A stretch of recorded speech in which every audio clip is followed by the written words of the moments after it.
Ketua Komisi Pemberantasan Korupsi atau KPK Firly Bahuri tiba-tiba mengungkap kembali kasus korupsi di Kementerian Tenaga Kerja dan Transmigrasi yang kini telah berubah nama menjadi Kementerian Desa, Pembangunan Daerah Tertinggal, dan Transmigrasi.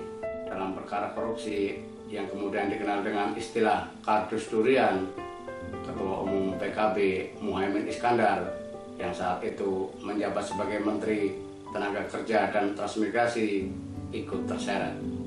Perkara lama yang disebut kardus durian ini juga menjadi perhatian kita bersama, kata Firly Kamis 27 Oktober 2022. Kasus ini bermula ketika pada tanggal 25 Agustus 2011 KPK melakukan operasi tangkap tangan atau OTT terhadap dua pejabat Kemenaker-Trans, yakni Sekretaris Direktorat Jenderal Pembinaan Pengembangan Kawasan Transmigrasi Inyoman Suisnaya dan Kepala Bagian Perencanaan dan Evaluasi Program Kemenaker-Trans Dadong Irbarelawan.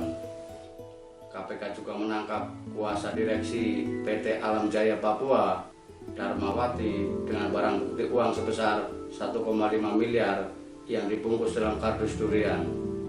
Konon uang tersebut sebagai hadiah untuk sang menteri karena PT Alam Jaya Papua telah lolos sebagai kontraktor yang menggarap proyek Kemenaker-Trans di Kabupaten Kerom, Teluk Bondama, Manokwari, dan Mimika senilai 73 miliar rupiah.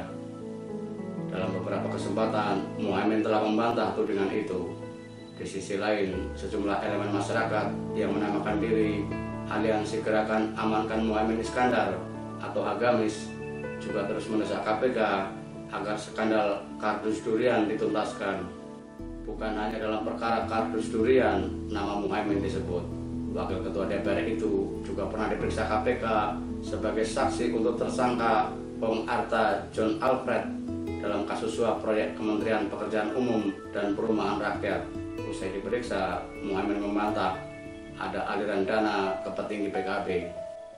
Pernyataan Ketua KPK menjadi menarik karena saat ini Muhaimin tengah gencar-gencarnya mengejar asa sebagai calon presiden.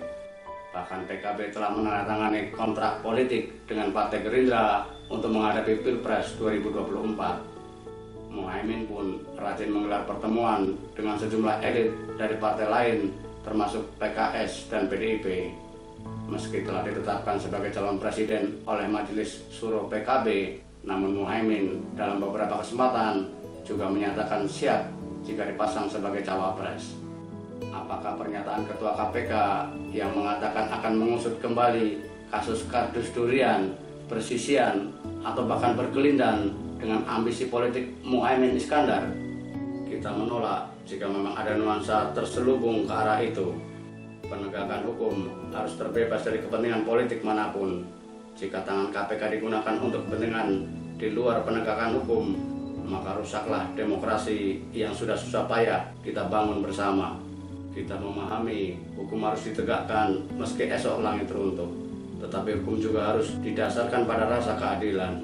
Jika nuansa politiknya terlalu kental dan terlalu kentara, sebaiknya pertimbangkan kembali dengan mengedepankan asas keadilan itu sendiri. Terlebih, manakala hanya statemen.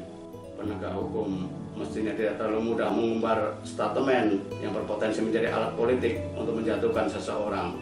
Penegak hukum tidak perlu terlibat dalam keriuhan publik. Penegak hukum harusnya hanya bekerja berdasar fakta dan alat bukti yang dimiliki. Sampaikan kepada publik hal-hal yang sudah memenuhi unsur untuk dilakukan penegakan hukum. Jika dalam kasus kardus durian memang ditemukan adanya unsur korupsi dan alat bukti yang cukup, KPK dapat langsung melakukan penyidikan dan penindakan hukum. Namun jika masih sebatas wacana, sebaiknya cukup menjadi bahan diskusi di internal KPK.